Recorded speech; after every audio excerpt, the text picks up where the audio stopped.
Chapter 16. Parker Elias. Remember, he's the one that can drive. Jake Terranova?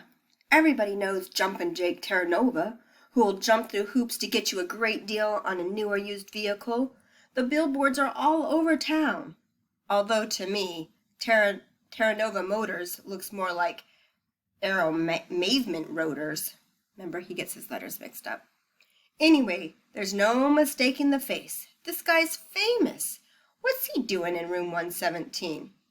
Mr. Kermit has an expression on his face as if he smells something really bad. It's the way he looks when there's a vuvuzela blaring. And since the vuvuzelas are all gone, it can only mean one thing. He hates Jake Terranova's guts. Miss Fountain steps forward. I really should explain, Mr. Kermit. I ran into Jake, that is Mr. Terranova, at my parents' country club. I wanted to see if he remembered me. He sold me my Pruis last year. Mr. Terranova smiles with all 32 teeth. Great car. Are you in the market for a new vehicle, Mr. Kermit? Emma loves hers. It makes me feel good to know that I'm helping the environment every time I drive, Miss Fountain says with a meaningful look over her shoulder at Ribbit. Remember, because his car is falling apart, and so maybe that's why she invited him, because she thinks Mr. Kermit needs a new car. Maybe she doesn't know the relationship with those two. I don't know.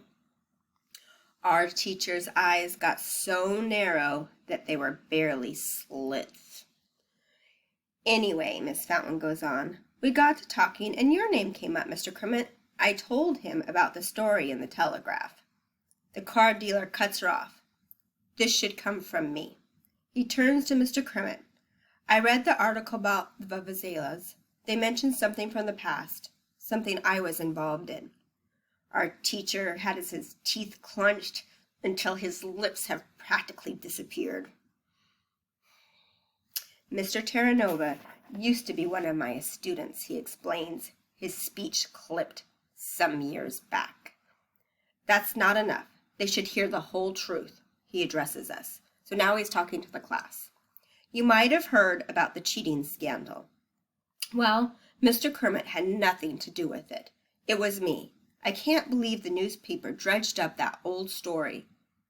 Don't worry about it, Mr. Terranova, I assured him. None of us read newspapers. I do, Mateo puts in. Middle Earth Weekly. Of course, it's more fanfic than news. The car dealer gives him a strange look. The point is, I don't want you kids to think that Mr. Kermit did anything wrong. It was my fault. I got caught, and I got suspended for it. No kidding, Aldo pipes up. We just got back from being suspended. But I didn't think it would happen to a big shot rich dude. Barnstorm laughs.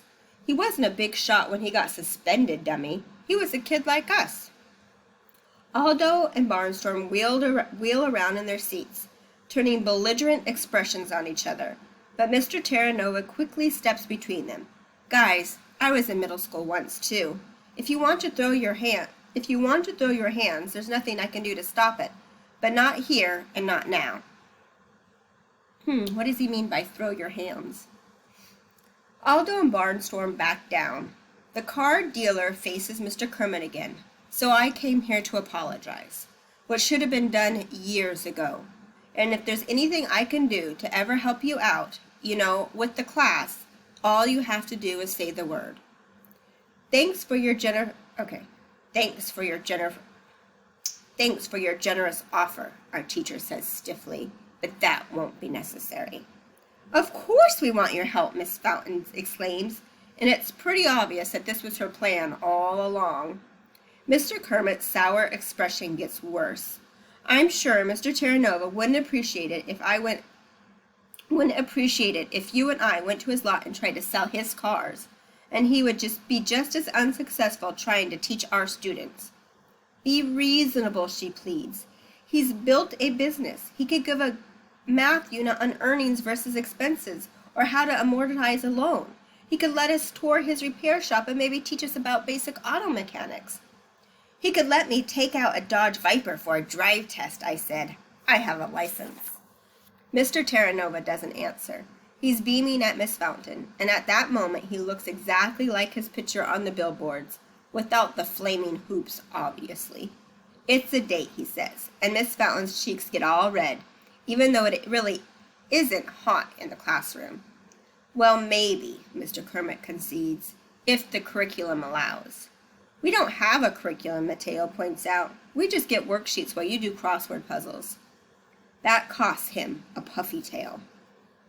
Okay, so why do you think Miss Fountain brought Jake Terranova in? What is she trying to do? And then there was one other part in here that I wanted you to talk about.